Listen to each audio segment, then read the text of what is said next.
Our secret taste recipe is to cook with lemon care. Kutties healthy Samayal. Hello friends, welcome to Kutties healthy Samayal. Be positive, be healthy. நம்ம சேனலை subscribe பண்ணாதவங்க subscribe பண்ணிவிட்டு பக்கத்தில் இருக்க bell பட்டனை click பண்ணிக்கோங்க. All ஆப்ஷனை click பண்ணுங்கள். அப்போ தான் நாங்கள் போடுற எல்லா வீடியோஸோட நோட்டிஃபிகேஷன்ஸ் உங்களுக்கு வரும். இது வரைக்கும் சப்ஸ்கிரைப் பண்ண எல்லாருக்கும் தேங்க்யூ ஸோ மச். நாம் இன்றைக்கி ரொம்ப டேஸ்டியான எல்லாருக்குமே விருப்பமான வடகறி ரெசிபி எப்படி செய்யுதுன்னு பார்த்துக்கலாம். எப்போவுமே நாம் இட்லி தோசைக்கு சட்னி சாம்பார்னு செய்யாமல் இது போல் ஒரு முறை செஞ்சு கொடுக்கும்போது எல்லாருமே விரும்பி சாப்பிடுவாங்க. ரொம்ப டேஸ்டியாக இருக்கும். இதுக்காக நாம் ஒரு 1/2 கப் அளவுக்கு கடலைப்பருப்பு ஊற வச்சு அரைச்சி வச்சுட்டேன். இதை நாம் சின்ன சின்ன உருண்டைகளாக எண்ணெயில் போட்டு பொரிச்சு எடுத்துக்கலாம். இப்படி எண்ணெயில் போட்டு பொரிச்செடுத்து அரைச்சி நாம் செய்யும்போது டேஸ்ட்டு செம்மையாக இருக்கும். இட்லி பாத்திரத்துலையும் வேக வச்சு சில பேர் அரைச்சி செய்வாங்க. அதை காட்டிலும் இது ரொம்ப டேஸ்ட்டாக இருக்கும். இது போல் ஒரு முறை செஞ்சு பாருங்கள்.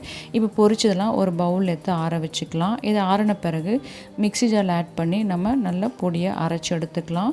ரொம்ப மாவை அரைக்காமல் கொரகொரப்பாக அரைச்சி எடுத்தோம்னா டேஸ்ட் ரொம்ப நல்லாயிருக்கும். இது அரைச்சாச்சு, அது இருக்கட்டும். இது போல் வடகறி செய்கிறப்ப கூடுதலாக பருப்பு ஊற வச்சு இது போல் மசாலா வடைகள் செஞ்சு எடுத்துக்கலாம். நாங்கள் இது போல் பிரேக்ஃபாஸ்ட்டுக்கு கொஞ்சமாக வடைகள் செஞ்சு எடுத்துப்போம். இது இருக்கட்டும். இது தாளிக்கிறதுக்காக ஒரு கடாய் வச்சு தேவையான அளவுக்கு எண்ணெய் ஆட் பண்ணிக்கலாம். எண்ணெய் சூடான பிறகு நம்மக்கிட்ட இருக்கிற எல்லா மசாலா பொருட்களும் ஆட் பண்ணிக்கலாம். அப்போ தான் நமக்கு நல்லா ஸ்பைஸியாக இருக்கும். முக்கியமாக வடகரைக்கு சோம்பு ஆட் பண்ணும்போது நல்ல ஒரு ஃப்ளேவர் கொடுக்கும். இது கூடவே பட்டை, கிராம்பு, பிரியாணி இலை, கடல் பாசி இது எல்லாமே நம்ம ஆட் பண்ணிக்கலாம். இதெல்லாம் சூடான பிறகு 2 வெங்காயம் நீளமாக கட் பண்ணி ஆட் பண்ணிக்கிறேன். அது கூடவே ஒரு பச்சை மிளகாயும் ஆட் பண்ணி வதக்கி விட்டுக்கலாம். இது வதங்கும் போதே இதுக்கு தேவையான அளவுக்கு உப்பு ஆட் பண்ணிக்கலாம். உப்பு ஆட் பண்ணி வதக்கி விட்டுக்கலாம். வெங்காயம் வதங்கும் போதே கொஞ்சமாக கருவேப்பிலை ஆட் பண்ணியும் வதக்கி விட்டுக்கலாம்.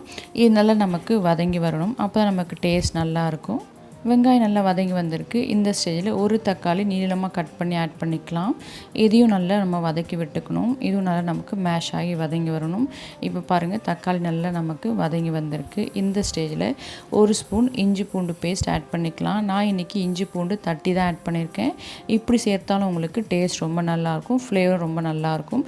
இது பச்சை வாசனை போகிற அளவுக்கு நல்லா வதக்கி விட்டுக்கலாம். இப்போ இதுவும் நல்லா வதங்கி வந்துடுச்சு. இந்த ஸ்டேஜில் ஒரு 1/2 ஸ்பூன் அளவுக்கு மஞ்சள் ஆட் பண்ணிக்கிறேன். அது கூடவே 2 ஸ்பூன் தனி மிளகாய்த்தூள் ஆட் பண்ணிக்கிறேன். உங்கள்கிட்ட எந்த மிளகாய்த்தூள் அவைலபிளோ அதை ஆட் பண்ணிக்கலாம். காரம் உங்கள் டேஸ்ட்டுக்கு ஏற்ற போல் கூட குறைய ஆட் பண்ணிக்கலாம். அடுத்ததாக அரைச்சி வச்சுருக்க கடலை மாவு ஆட் பண்ணி நல்லா நம்ம மிக்ஸ் பண்ணி விட்டுக்கலாம். உங்களுக்கு எந்த அளவுக்கு திக்னஸ் வேணுமோ அந்த அளவுக்கு நீங்கள் தண்ணி ஆட் பண்ணி இதை நல்லா குக் பண்ணி எடுத்துக்கலாம். நான் கொஞ்சமாக ஒரு 1/2 கப் அளவுக்கு தண்ணி ஆட் பண்ணியிருக்கேன். ஆல்ரெடி நம்ம பருப்பு பொரிச்சு தான் வச்சுருக்கோம். ஆனாலும் மசாலாவோடு சேர்ந்து வெந்து வரும்போது டேஸ்ட் ரொம்ப நல்லாயிருக்கும்.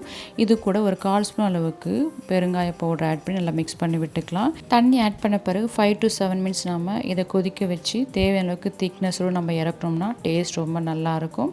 உங்களுக்கு ரொம்ப திக்காவோ இல்லை மீடியமாக வேணும்னா அதுக்கேற்றப்போ நீங்கள் தண்ணி ஆட் பண்ணி செஞ்சுக்கலாம். நான் இந்த அளவுக்கு எனக்கு திக்னஸ் கரெக்டாக இருந்தது. இறக்கும்போது கொஞ்சமாக கொத்தமல்லி ஆட் பண்ணி சர்வ் பண்ணும்போது ஃப்ளேவர் ரொம்ப சூப்பராக இருக்கும். இது கொதித்து வரும்போதே இதோட வாசம் வீடு முழுக்க இருக்கும். அந்த அளவுக்கு செம்ம ஸ்பைஸியாக இருக்கும். டேஸ்ட்டும் அந்தளவுக்கு சூப்பர்பாக இருக்கும். எப்போவுமே இட்லி தோசைக்கு நாம் சட்னி சாம்பார்னு செய்யாமல் வீக்லி ஒன்ஸ் இது போல் செஞ்சு கொடுத்தீங்கன்னா எல்லாருமே விரும்பி சாப்பிடுவாங்க.